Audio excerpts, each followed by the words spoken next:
We request everyone to join in the bhajan hall.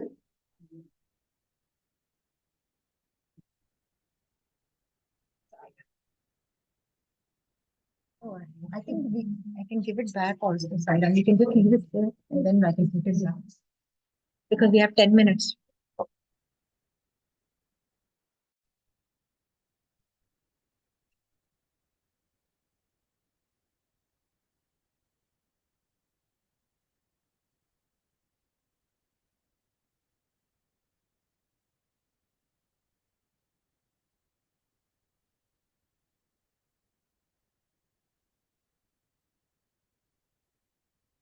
Sai Ram.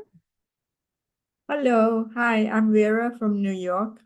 Yes. Hello, Vera. I'm so Yes. glad you joined. Let me just start my camera here so at least we introduce ourselves. Oh, thank I'm you. Bhavani. How are you? Bhavani. Okay. Yes, Lovely just to the way it's meet you. spelled. Nice meeting you too, Vera. Nice to meet Thank you. you. Thank you for including me. Oh, I think absolutely. Thank you for what you all joining. are doing are wonderful things. And I'm going to talk this evening. That's why I have to leave early, because I'm talking about 1 million steps to Swami. Fantastic. Yeah. Wow. I should send you the link if no, but you are in your meeting till what time? 6:30? 7 actually we have bhajans following the study circle. So you have to be there yourself. Oh, yeah. what a pity. It coincides. Yeah. Yeah. It's Yeah. okay. Yep. It is what it is. But nice to meet you, Sai Ram. Thank you.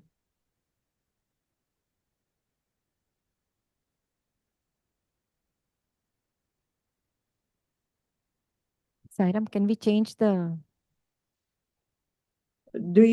Shall I turn off my video? You all are. No, that's absolutely fine. In fact, I'm trying to see how we can, if we can accommodate you seeing all of us, but just give me a minute. No, don't worry about me. I'm just turning off my video. It's okay. No, it's No, I prefer it. It's okay. all right. I'd love to say hello in the beginning before you start, but it's okay. I mean, I haven't met Mr. Venkat, Brother Venkat Iyer either. So he's here too. So give me a minute. Oh, you all are in person. Sai Ram. Oh, hello. Sai Ram, how are you? Let me. Okay, now you can see me so that you have a face with a name. Okay. Yes. Sai Ram, nice to see you. Nice to meet you. We are so glad that you can participate in our study circle. Yeah, I'll come every Saturday as much as I can. That would be nice. But I can only be up to 5:30, but it's okay. Or maybe okay. Till 5:45, because as an office bearer, I have to be in, or, look at the... Anyway, I'll leave you alone. I'll turn off my video so that you're not distracted. Thank you, Sai Ram. Thank you. We'll get in touch. Thank you, Sai Ram.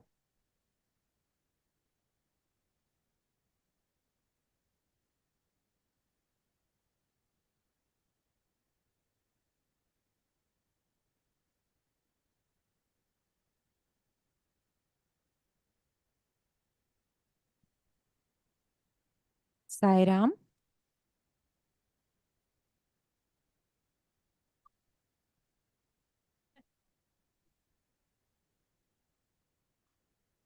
We have a minute to kickstart our study circle.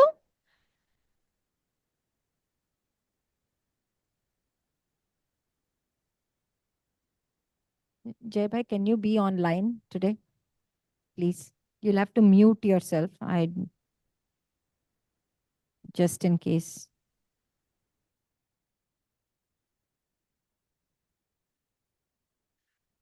All right, let's start our study circle with 3 ohms. Oh.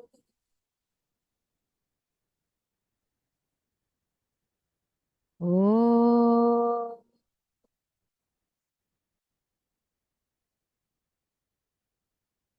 Oh.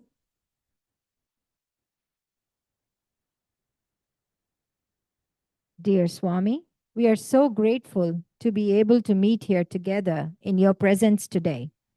While we are here together studying your word in your Bhagavatha Vahini, we ask that you open our ears and hearts to whatever it is you want us to learn. Please speak through each one of us and help us progress in our spiritual journey. Jai Sai Ram. So Sai Ram, just a little housekeeping. Would prefer if you mute your cell phones. Let's stay on the topic. Let's be focused, be respectful, of course, not judge. And let's not put our intellectual prowess on display. And more importantly, it'll be best if we could practice leaving our ego outside this bhajan hall. So it'll help us learn and grasp our discussions much quicker. So with that, we'll just move on to a little review from last session. We had a intense discussion on happiness with chapter 4. We are still working on Bhagavat Vahini chapter 4. We talked about the role of the ego, where based off of Swami's quote, and talked about the impact and the impact of the Panchakoshas, the importance to recognize those as far as the story of Brigu goes. We then talked about faith and devotion and their role when it comes to managing our ego. We then talked about the change in the feelings. If we can change our negative feelings to be positive, according to Swami, we should be. And we talked about how we can experience God in everyday life, how devotion can help, and how faith always will build up these positive feelings. So this is a very high level review of what we accomplished last study circle.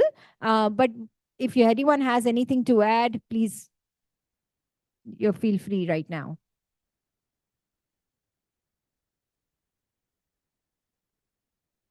Okay, no worries. So then we can move on. Just wanted to actually kind of talk a little bit of what we are going to do today. Today, we are going to continue with our discussion on happiness. And then I think there was a question about, I think in our 7th session that we talked about, which was dharma and karma, how dharma impacts our karma and vice versa. So that this is a little discourse from Swami for his students. So I thought that would be a great way to discuss that impact of karma on us, and how doing the right action would be the best for all of us. So just a little high level view of what we'll be accomplishing today. So with that, we are actually talking about what Krishna meant by why do you dread imaginary calamities and seek remedies for non-existent sins? Be calm, be happy. Of course, Krishna said it very easily, which is one of the hardest things that we always find ourselves. So with that, I thought we could start our discussion today by Swami's quote. Bhargav, if you don't mind reading. You must establish peace in your heart. You must always be happy and blissful. A sweet smile should dance on your lips. You should not put up a castor oil face under any circumstances. You must always be smiling when somebody sees you. He should also feel happy. Thus, you should always lead a happy and blissful life with a sweet smile on your face. You should be happy and at the same time make others happy. Satyasai Speaks, Volume 39. Thank you, Bhargav. So Swami very easily says what we must do, but it's pretty hard. Why is it so important to be smiling and cheerful, cool and composed, as he says, on the spiritual path? Or is it only because we are spiritual we can be smiling throughout? So just something that we can start our discussion with today. Sai Ram. See, Swami says that be smiling and cheerful, but if you really look at it, the emotions that we have underneath will show in our face. So if we are really not happy, it's very difficult to keep that face smiling, even though you may be smiling, but people will be able to figure that it's just a fake smile. So you're really not happy. So in other words, what Swami says is you actually be happy no matter what the situation is. But that's difficult. At least attempt. And if you have that understanding, or if you have that thing that's going on behind you to say that, oh no, I should not show this castor oil face, and maybe you will attempt to, that will help maybe in reducing the discomfort or whatever whatever is troubling you. That's I mean, it's a challenge. Yeah, yeah, yeah, correct. I mean, if you are smiling, if you are happy, you will make others happy. That's very clear. But to be happy is what is the challenge Yeah, that all is the the time. right thing. He says, um, yeah, but as Venkat said, it is very difficult when you have a lot of things. Even if you do not smile, if you do smile, your face shows 100% correct. But we are trying to be happy. We are trying to smile because just to make others happy. And I really agree 100% on that. Sai Ram. So, is it okay if I want to just get this underlying thoughts, underlying feeling is something that we need to change, whatever is bothering us. So, just want to read this little episode that I came across when somebody said it. So, this is the story. One story, but there are two perspectives. Yeah, one story and two perspectives. Okay. A famous book author sat in his study. He took out his pen and began to write. Last year, I had a surgery to remove gallstones. I was bedridden for a long time. The same year, I turned 60 and was retired. Quitting a company that I loved so much, I had to leave the job I have been doing for 35 years. That same year, I was abandoned by my beloved mother who passed away. Then, still in the same year, my son failed his final medical exam because of a car accident. Repair costs from the car damage marked the peak of bad luck last year. At the end, he wrote, what a bad year. So this is the writer writing it. The writer's wife, so this is the perspective with which he's staying there, right? His wife walks in and then, found her husband, very sad and pensive. So she read what he has written and then she walked away from the room. And then 15 minutes later, she came back and put down a piece of paper with the following words. Last year, my husband finally managed to get rid of his gallbladder, which had been making his stomach hurt for years. That same year, I am grateful that my husband was able to retire in a healthy and happy state of mind and body. I thank God he was given the opportunity to work and earn for 35 years to support our family. Now my husband can spend more of his time writing, which has always been his hobby. The same year, my 95-year-old mother-in-law, without any pain, returned to God in peace.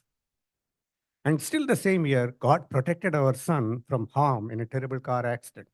Our car was seriously damaged by the accident, but my son survived without any serious injuries.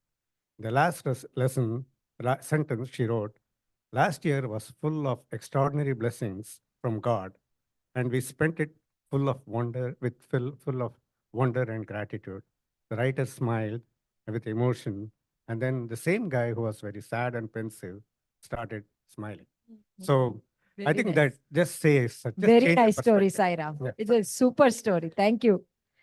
It's always nice that Shankaranji does his homework or brings an additional sting to these things. So that's very nice. Thank you.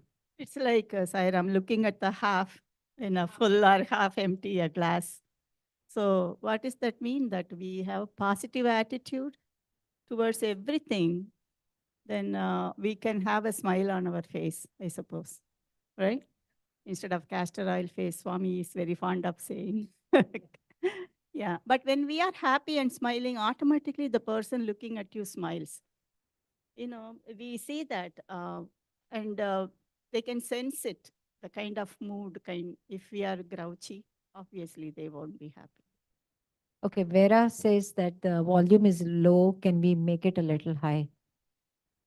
Thank you. Mine is 100. Yeah. Okay.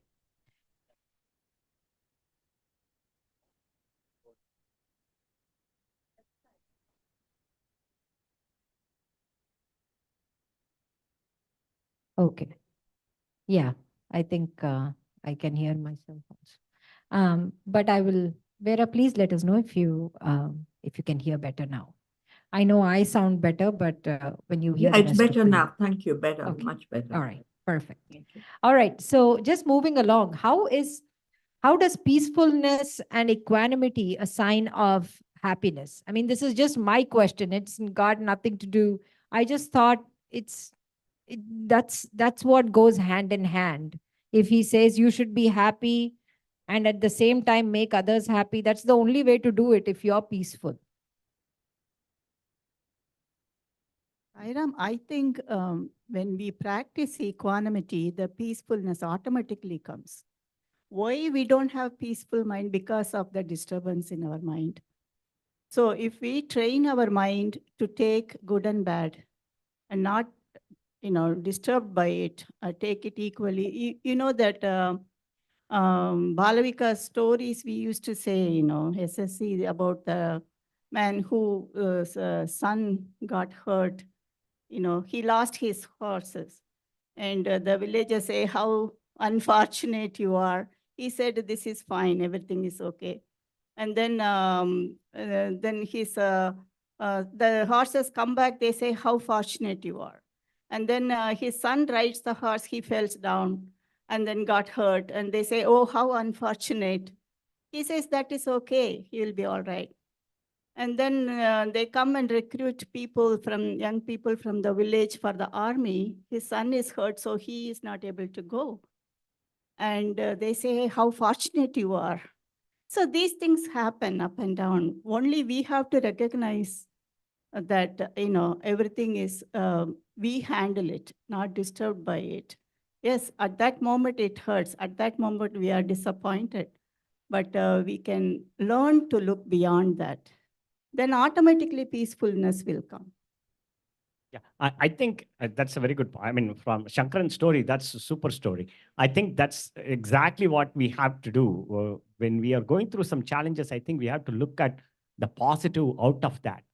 And then once we look at the positive, I think that will enable us to smile and forget our... So we are saying that being equanimous will bring the peacefulness as an end result. It is not because of peacefulness you will be equanimous.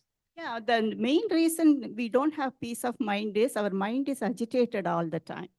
With our raga dvesha, likes and dislikes, we are always oscillating between happiness and sadness. If it goes our way, we are happy. If not, we are sad. And then automatically we lose our peace of mind. So that is the way I look at it, that we train our mind to treat everything equal. Sai Ram. So I had to give you one more story. This is from Geeta Mohan Ram. So important thing is to always look for joy. There is happiness is within us. So we have to get that thing out to look for joy. And how do we do that? So here is the story. Geeta Mohan Ram, as many of you know, she was actually a school teacher. And so she was going to her school in the morning, driving there, and then she had to take the highway. And when she was doing that, there was a lot of traffic jam. And she's worried about getting to school on time. So her mind, in spite of being raised by Swami, practically, even in her mind, she was agitated. She was thinking about that. She was just looking out. And then she was entering the highway. There is this, the little bit of meadow in which, a lot of people have thrown things and dirt and garbage. And in the middle of it all, there were some beautiful flowers, wild flowers that had come. And they were just, almost dancing, in that breeze. And she saw that, and immediately, in spite of all this thing in the surrounding, they are so joyous. And that joy brought her joy. And she was focusing on that, and all her problems went away. So important thing is, we have to look for whatever brings us that joy. Joy elevates the happiness. Sorry. Yep, absolutely. Thank you, Shankaranji. Anyone else have anything to add? Okay, we can go to the last one that, yep. So can someone please read it? Om, would you like to read this, please?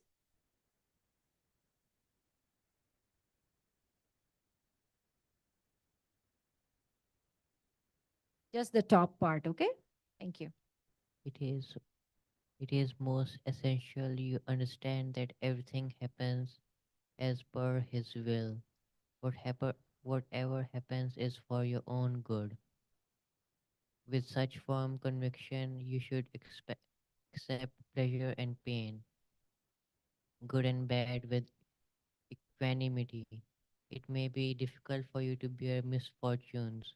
You should pray to God to grant you the necessary strength to bear them. You may have difficulties today, but tomorrow it will be different. Difficulties are like passing clouds, they will certainly give away to happiness. Thank you. So, yeah, so Swami says it is most essential you understand that everything happens as per his will. Then whatever happens is for your own good.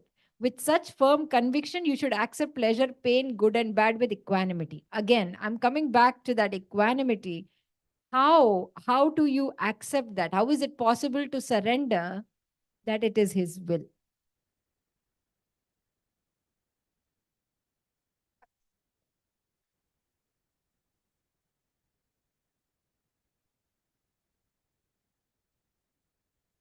It's okay. Let Asha. Yeah, please go ahead, Ashaji. I I feel it the only way we will learn is by experience. When we face something in life, small or big, doesn't matter. And if we can remember all the teaching that we get from everyone, God and Baba and everyone, if we can put it into practice at that time and move on. And that's the only way, one step at a time. You will get to the point, say, okay, I can now handle it easier. But I feel just small steps in that, and you will get there, Small things in life, everyday life, things can happen. How you accept it, how you react to it, and then it'll build up. There's no other way that you learn it from TV or say, I don't think so. This is my thinking.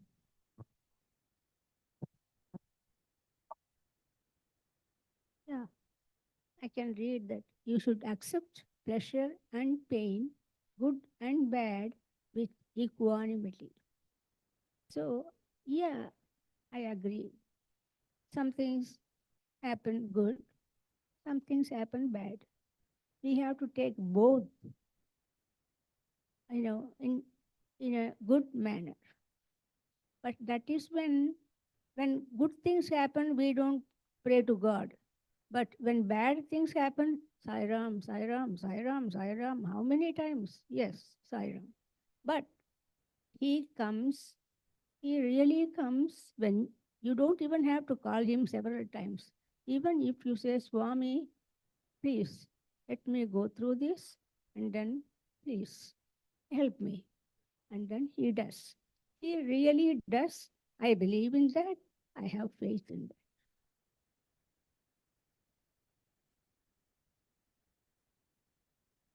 So the conviction, like good and bad, always the biggest challenge. Even everybody look into their own lives, even including myself. I have so many examples. There are so many things which you want to plan, but they don't go the way they want. It always happens in a different way. You plan something and it happens a different way. So sometimes it's good, sometimes it's bad. So what happens here is that doesn't mean you should not do anything. Okay, God is planning everything. It happens always on his plan. Why should I work? So that's where the challenge comes. So you have to do your job But if it doesn't go well according to your plan, yeah, there is a plan for that one. That's the reason why it is not happening the way you want it. It may be for a greater good for you later. Sometimes you do something good, but you expect bad returns. That's not your fault. You did whatever you can in your capacity. So if you look back every time, whenever you see something that happened now are going to happen tomorrow, if you look back, you have gone through these cases so many times. That's where once you start looking back and think of that, okay, these kind of problems came in the past. I passed them, so it shall go. That's I think that's the way. The equanimity, you try to get it, it won't come on its own. So it's always difficult to get the equanimity. Oh, I want to be equanimity. No, that doesn't happen. So you have to experience that, but at the same time, let it go. It will always happen like that. Let it go. Yeah. Yeah. Yeah. I think everything is practice. It's nothing is going to come overnight. Like Jai Boy said, you go through a lot of things, you keep, doing, and you learn at some point, right? We cannot keep doing the same thing and expect a different result each time. That will never happen. That's what we do. We change ourselves to get a different result? We might be repeating the same thing out of habit. Raji was saying, when we have good time, we don't think of God. And we have a bad time, yes, absolutely. You pray so feverishly. So that is where we have to train our mind, like that elephant, how that Mahut trained the elephant, Elephant is so powerful, but it doesn't know its power. He can control it with one stick. Why? Because of the training. So our mind, everything boils down to the mind only. So when we train our mind, then we can take it, a misfortune or good fortune in the same way. And how to let go? Do we have control of everything? That is the thing. Our ego thinks we are. So once we recognize that and surrender, then they are combined, right? Surrender and letting go. If you see, that is right, yes. So if we surrender, then automatically letting go happens, right? So they are connected. So we have to learn how to surrender. We have to learn how to let go. We have to learn how to treat good and bad equally. It's all in the training of the mind. Then the question is how to train your mind next. So one thing I would like to add here, whatever action we proceed, so it may lead to a failure or it may, meet the goal. But important thing is, I think our job is only to keep the goal, not look for the result. So each time something happens, we need to set a new goal. And that kind of gives you the energy to forget what happened here and gives you the energy to remain positive. So I think that is a way to build that, equanimity. So sometimes when you are going through a rough phase or a rough day, you don't feel like setting those goals. Just saying, it's very hard to set goals on certain days. It's easy to just say, oh, forget it, let this day pass and then we'll look at it tomorrow, So No, I think the important thing is whatever happens, immediately think, okay, what should I do next? There is what has happened in the past, you cannot change. And so what is it that you can do at the present, which you think might give a good result in the future? So that's all we can do. See, if you could change the word from surrender to acceptance, it just might be a little easier, I feel. Surrender is something giving it. So I surrendered this thing. This is mine, I surrender. So we're giving. But if we can look at it as acceptance, whatever is happening in life, bad things happen all the time. But if you can accept it, and then you can start looking for positive in that once you accept it. Until you accept it, you will not be able to look to the positive of it. So I feel if she can just replace the word surrender to acceptance, it'll be easier. I think. Sairam, But I think acceptance is also very hard, Ashaji. Not that Right? it's Yeah. easy. No, it may not be, see, easy, but it, our ego again, we don't want to accept what is happening. I ego- want to change it. I want to do something about it. ego, you yeah, know, there ego is a- needs to be given a good kick. Kick in the rear, If as it they is call physical it. thing, yes, we can. Yeah, but give it a kick in the rear to the ego, and then move from there. That's all. That's the way it is. Sairam, Swami defines surrender. Surrender, what Swami says, is accepting. Same thing. See, the word, see, the surrender is used in different in context to mean different things. But in spiritual parlance, what Swami means by surrender is accepting whatever happens is for my good. That is the definition of surrender. So going by that, acceptance and surrender is the same. In this context, it's the same. Surrender in some other war context is ceasing, giving up something. So here, I think the meaning is accepting whatever happens is for my good. So yeah, at the end of the day, we have to accept that that is the situation that you're in, and you have to accept it.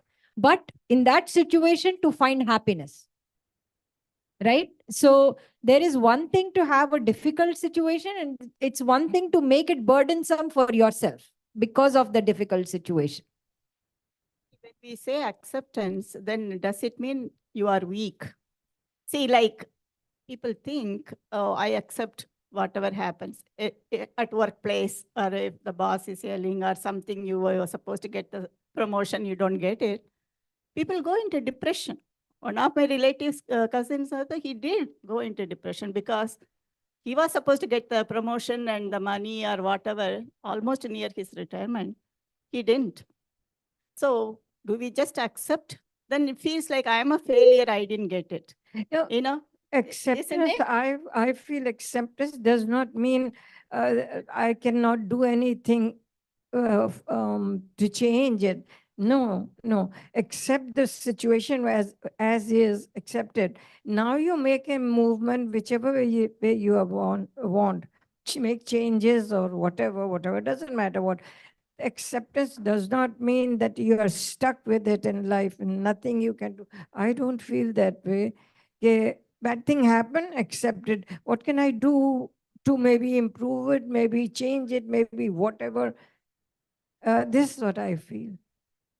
Sairam, very practical question that you posed. Like it's daily encounter in everybody's life. You expect a promotion and you do everything, it doesn't work.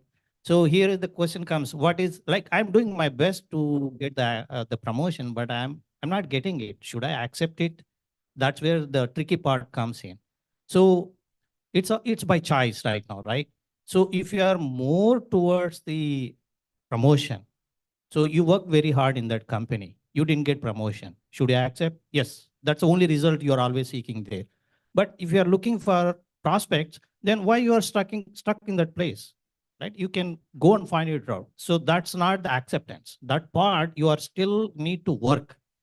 Like on the one part you worked, it didn't work out, that means you shouldn't give up, because there is other opportunity where you should look and work on that one. Say maybe you get the opportunity there.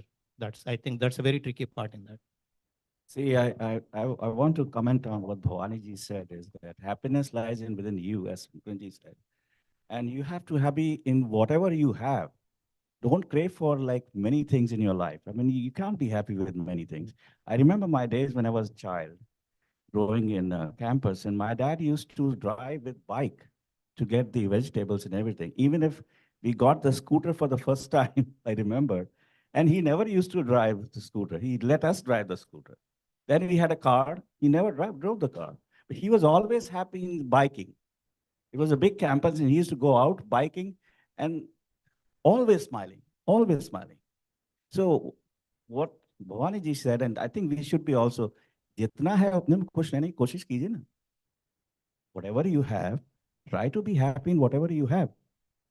ज़्यादा crave करने की क्या जरूरत है? Why do you want to crave for many things in life? You'll not be happy at all.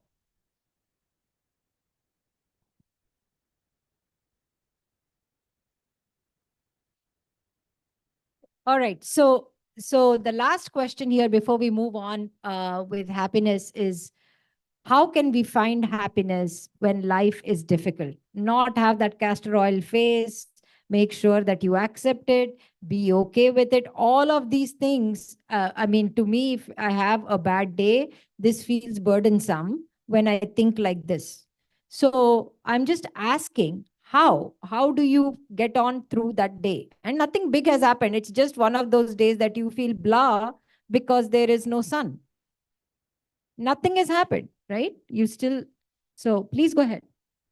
That I feel we can distract ourselves. If you're looking for joy, we have to distract ourselves from whatever difficult situation is. Because, see, once we get over any difficulties, we realize, if something has passed, you realize all the silliness of worrying over it, because there is always a solution that comes to us, and we don't worry about that situation anymore. Let's say I used to be scared of driving when I was forced into all kinds of situations that driving can bring. And I saw that finally I sailed through all that. Now that doesn't bother me anymore. So the way we can handle that is anything that makes us worry, distract ourselves, because naturally it's difficult to accept everything in that moment. So try to distract, look for things that makes you happy when you're really worried.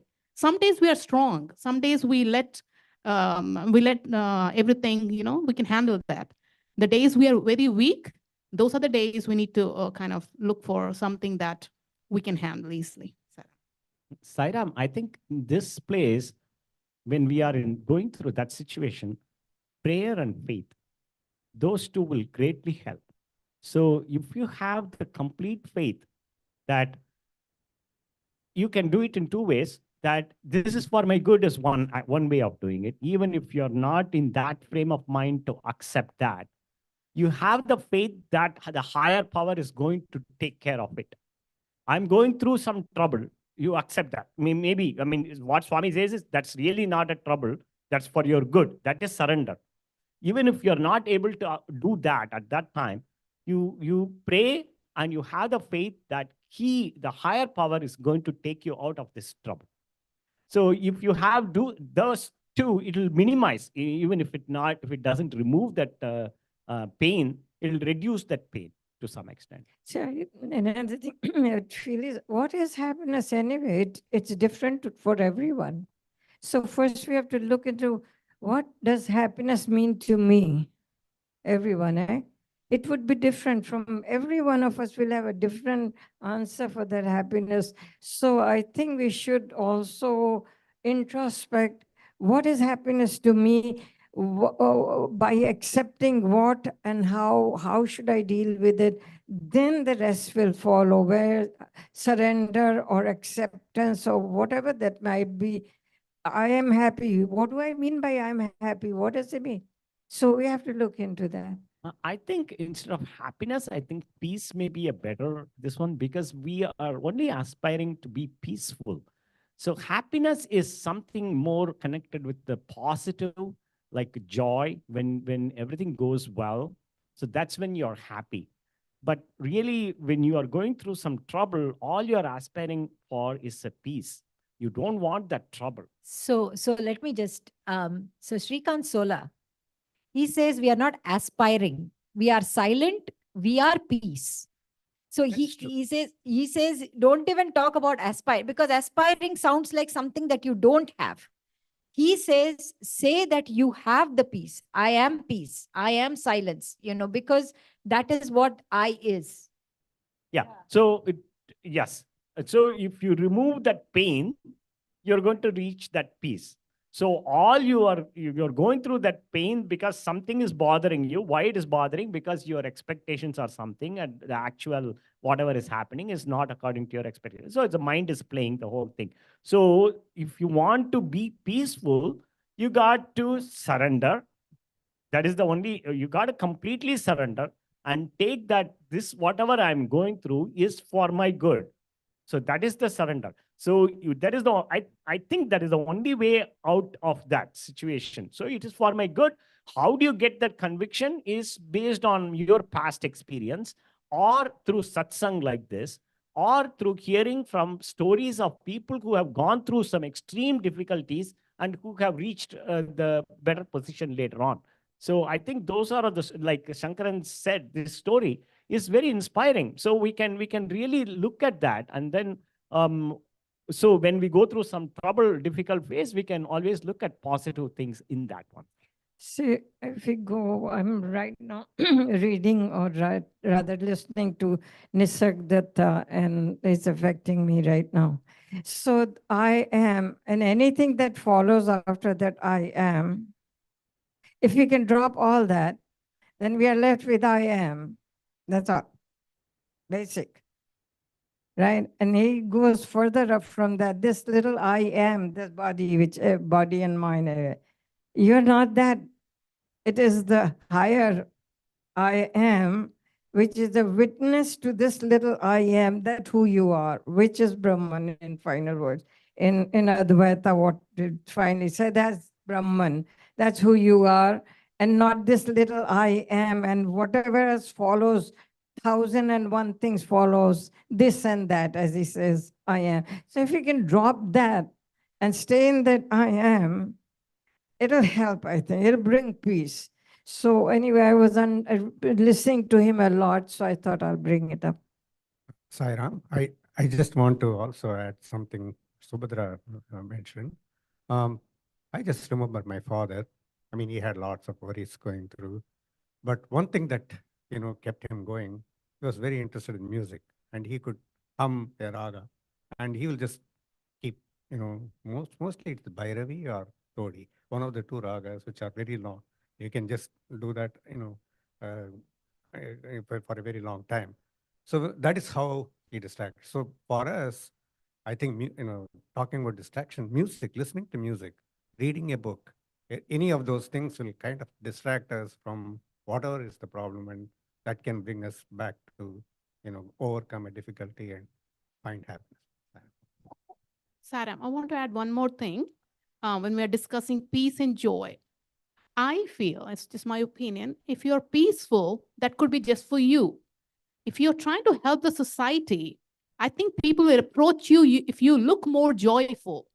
If you're peaceful, they may leave you alone to be peaceful. But if you're trying to serve the society, I say you need to spread more joyful, then the people will approach you more, then you can do the seva. That's what I feel.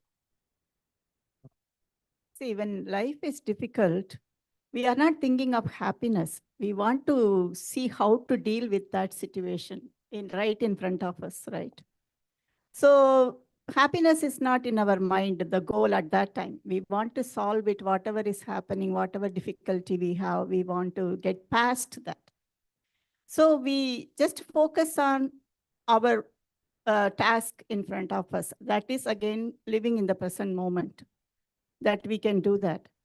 And Sujata's dad once said, if you want to avoid west, go towards east, then you don't have to keep looking backwards to see if the west is following you or away from you. Like that, we want to walk towards God. The rest will follow us. That happiness will be there. We don't have to worry about what is happening, That is one thing. Another thing is that pleasure, happiness, it's the momentary thing, right? I can eat one ice cream. Okay, I'm very happy. And then 2, maybe I can. 3, 4, I want to throw up. So anything in small dose we can consume is happiness for that moment. And then after a couple of hours, that ice cream vanishes from our taste buds. So how to find happiness? We can do things that we can get engaged in what we are doing. Like Shankar was saying, his father, he was humming music or art, somebody will be painting and drawing, just to distract yourself from that and then enjoy that, that we can do. Other thing is to help the society. They say, meaningful life. Anything, if I have some problem, yes, I always have a problem, but I can do something for the other person, that really gives happiness. So we can do so many things to distract ourselves from our mundane life, everyday difficulty or whatever, to look outside. Right?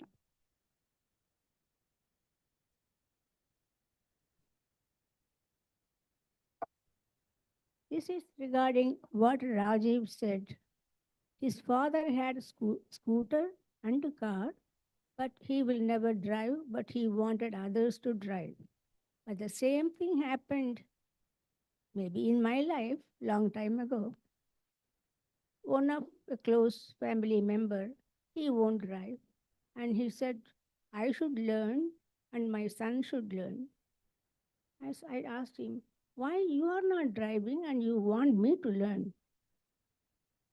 Don't ask me that, but do what I said. Okay, I did. And now I am thinking what he said was very good for me. Now, even in emergency case, when I drive, I am really thanking him for what he said. You learn. Yes, that is true. Thank you. So, Sairam, so this is our discussion on happiness.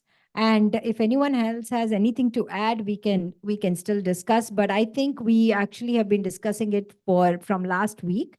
And I thought it would be ideal to kind of move along for karma and dharma. So this point came up when we were talking about Yudhishthira.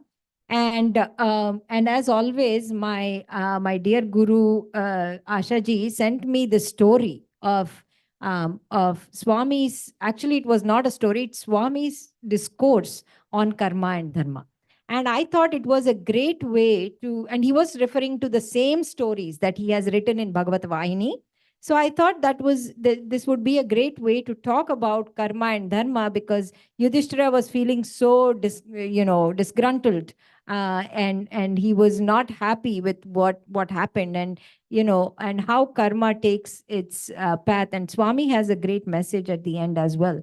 So with that in mind, I think we can kickstart this. Again, this is Swami's discourse, which I have kind of put it in paragraphs and with questions. So we'll go through with it step at a time, and then get through with it. So with that, I would like to read the first one. This part is what Swami said. The edifice of man's life is erected on 4 walls: Janma, Karma, Dharma, and Brahman. Birth, actions, duties, and supreme reality. These 4 walls are interdependent and inextricably connected to each other. For what does birth take place? To perform actions. How are actions to be done? Actions should be filled with dharma, righteousness. Through righteous actions, one should realize the Brahman. Man has forgotten his goal. Today, actions are related to physical needs, and dharma is concerned with getting on in the world. There is no awareness of the Supreme. Without 4 bare walls, even a cottage cannot be erected. The mansion of life must be supported by the 4 essential walls of Janma, Karma, Dharma, and Brahman. Karma, action, is the cause of birth. It is the life-sustaining force. The body is the instrument of this vital force. Karma sustains life in the body, through the body. Every action done by man is described as karma. Man performs actions for the fruits thereof. He takes birth again to experience the results of his actions. That is why it is declared in the Gita, Karma Anubandhini Manushya Loke. Man's life in the world is bound by his actions. It is not possible to get away from action, but it is essential to perform actions properly. Our condition in life is determined by our actions. Our habits are governed by our actions. Habits determine conduct, and conduct determines our future. Hence, it is supremely important how we act. Good and evil in life are determined by the nature of our actions. So I know this is pretty long, but just as always, Swami brings everything together and kinds of connects it. So with that, I just thought we should start with the basic.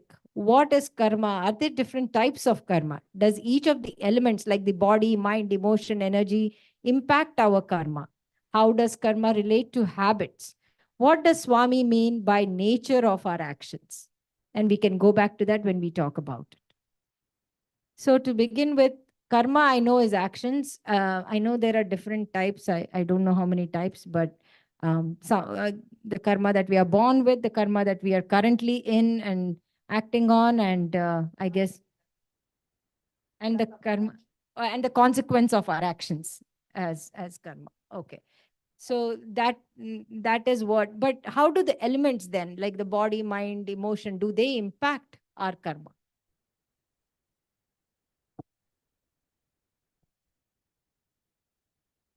I think so. Does each of the elements, body, mind, emotion, energy, impact our karma? Since the karma is created because of our actions, right? So we agree on that. Then we do things, the body, that actions we perform with our body, whatever it might be, good or bad.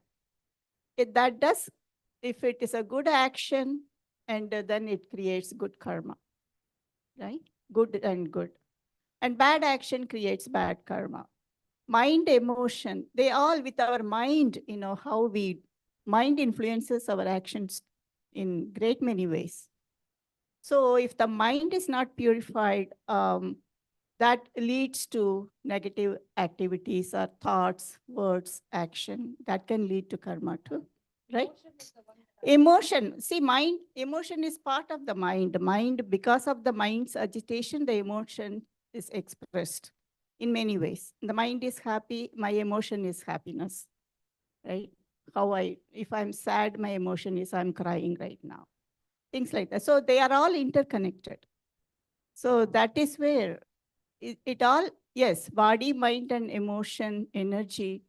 Energy is also, we create good energy, bad energy, whatever. So yes. It does impact our karma. What is the karma? Karma is the action, reaction, right? Whatever the cause and effect. If we do the right ones, we create good karma, and we get punya, right? Bad karma, we occur sin, and then we get papa. This is the fundamental rule of karma. That's what I understood. Sairam, one thing also, our vasanas play a role. So the emotions actually go and trigger the vasanas. The vasanas can lead to really bad action. It can trigger things like moha and jealousy and all these things. And because of that, you can actually do things which can create a huge backlog of bad karma. So I think the mind and emotions are definitely playing a big role in that. Sairam, there is another aspect of this, which is the nishkama karma. So if you can perform actions without any expectations, as Bhagavan Krishna says in Bhagavad Gita, then there is no karma attached to that. So meaning you're not going to face the consequences of it. So so what does it mean by nishkama karma? That means you do the actions without expecting any results. You have some ambition, you have a goal, but you work towards it, but you are not affected by the results. That means you surrender completely whatever happens due to those actions. If it is done that way, you are not going to get attached to that actions in terms of either emotions or all those things that we talked about, the body, mind, all those things are karma that is attached with a result. In other words, you do something expecting a result. Yeah. So if you are able to do that, then that is that is when you're going to go out of that karma cycle. So that's a great point, right? But let's talk about what we read in chapter 4, where Yudhishthira had the blessing of Krishna. He followed that entire pathway of the war. He knows that actually his actions are nishkama karma, because he did not really expect, he was not really expecting the goodness of that to fall on him. He was in fact expecting it to be the badness to fall on him. So he was not expecting something selfishly, is what my point is. No, I think Yudhishthira there in that Yeah. chapter, as Swami has portrayed, Yeah. does not display the spiritually evolved person. He's displaying the common man's approach. That is how I feel. Because every person goes through that. I mean, when we are going through the trouble, I mean, like, take myself, when I'm going through the trouble, I am not able to say, do that complete surrender and accept. I mean, that's the challenge we are all facing. So I don't think Yudhishthira is displaying that spiritually evolved person, even though Krishna may be there. Even when Swami is there, close to Swami, there are so many people who have not spiritually evolved to that extent, right? We can see a few people like our I'm blanking out. Yeah, there are a few people near Swami who have shown that complete surrender, complete acceptance. Yeah, Kasturi Garu. So like that. So, but we have seen that. So even Yudhishthira might have been very close to Krishna, but still he doesn't display in that situation. He doesn't display that spiritual involvement.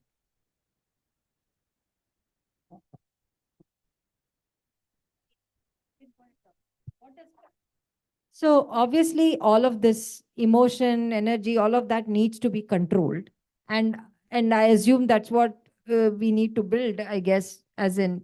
So for that, I thought I can call it habit, but you can call whatever is your path. I was thinking if you are in the habit of going to Swami, even in those difficult moments, or in the type of in the kind of actions that you do, you will at least think of him.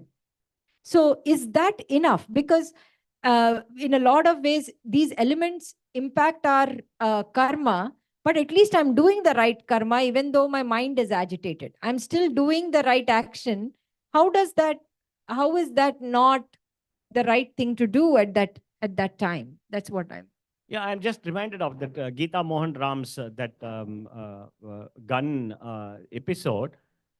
By habit, she put her thumb in that Swami's picture, and that gave the strength. So that doesn't come in if you're not in a habit. So the habit is, even when, at whatever may be the little things, you form the habit of maybe surrendering.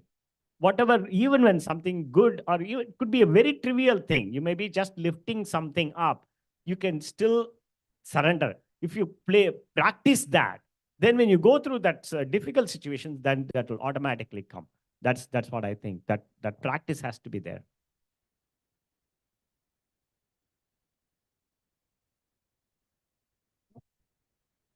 How does karma relate to habits?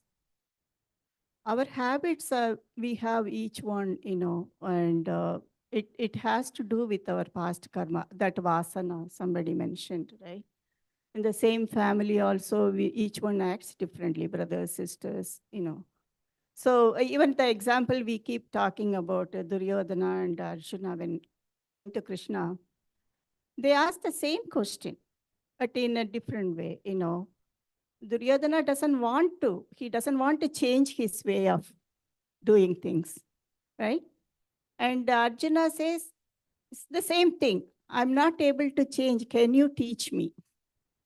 So that is the difference. So our habits also, a lot of it is related to our karma also. Why we are what we are doing now.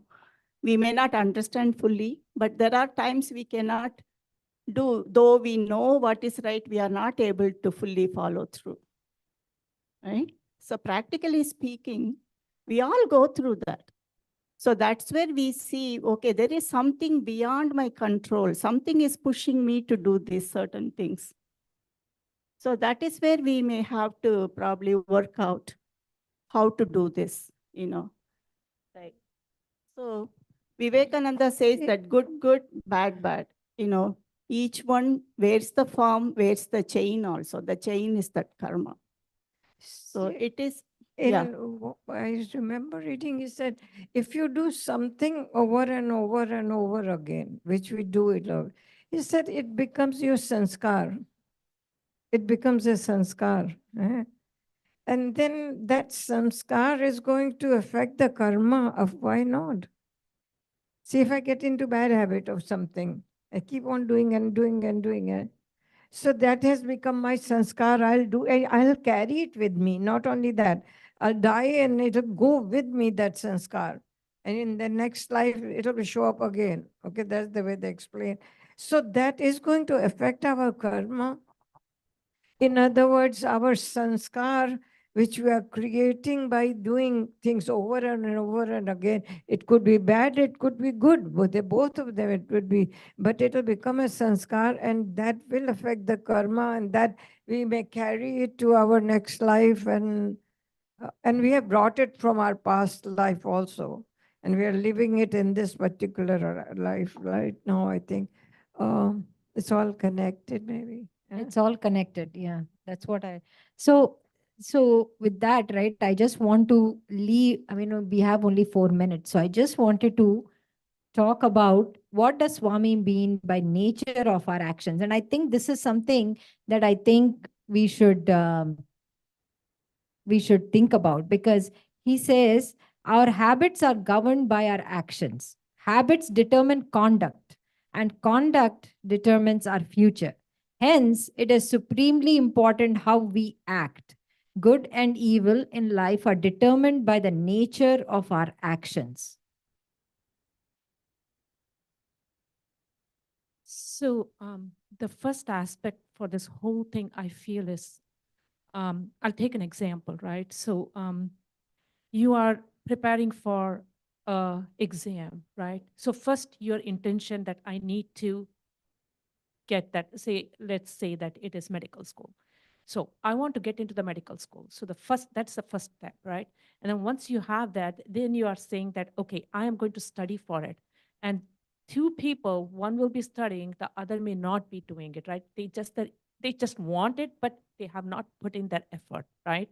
So first thing we have to understand that all these things, this happiness, as Uma said, they are just temporary. It happens and goes. So we have to understand that there is something beyond that, right?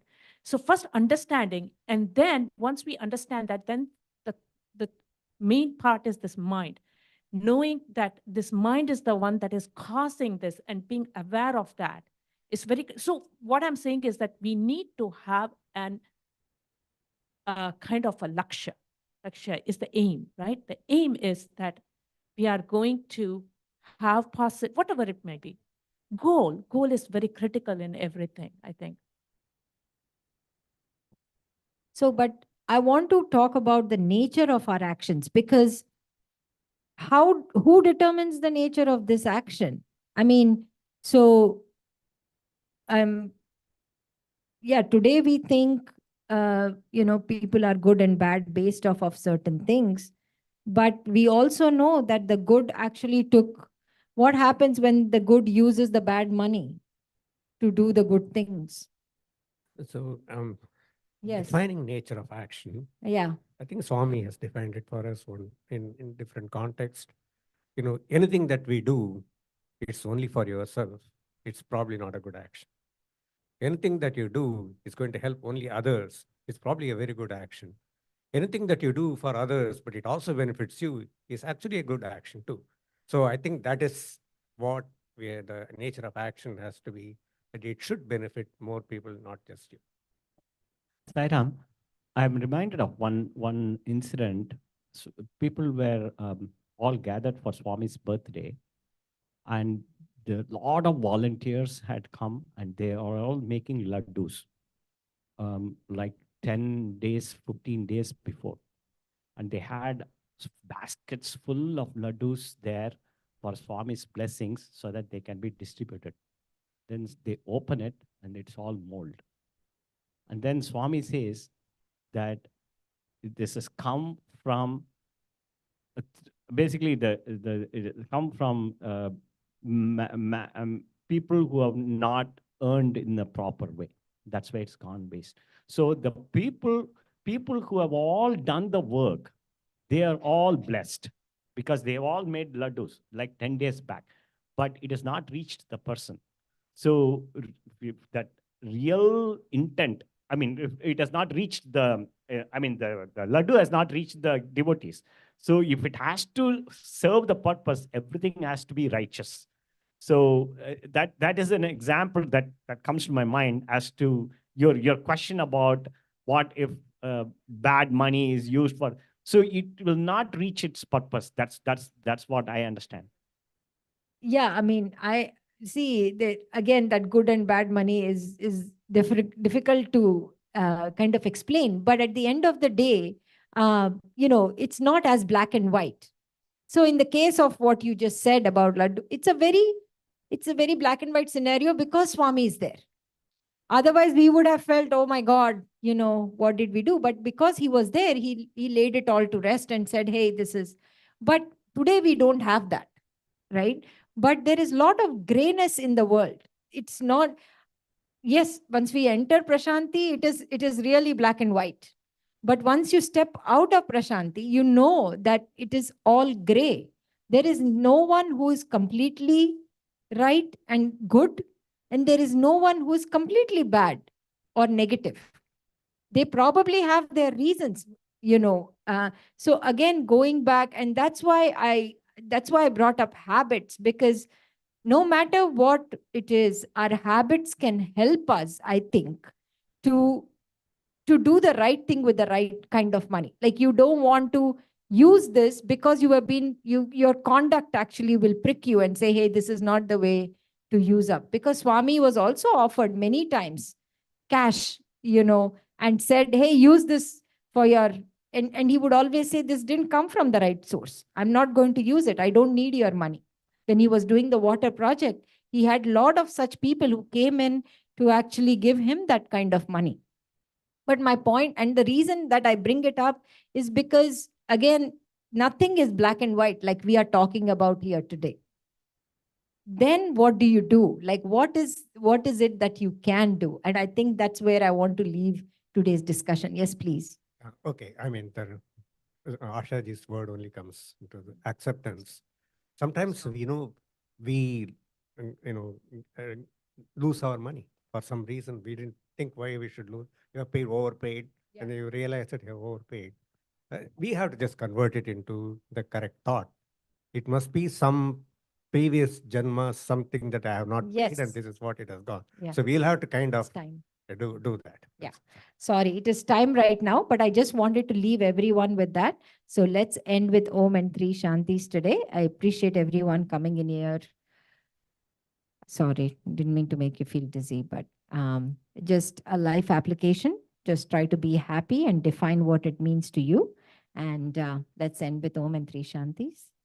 Om Shanti Shanti Shanti. Sai Ram. Thank you.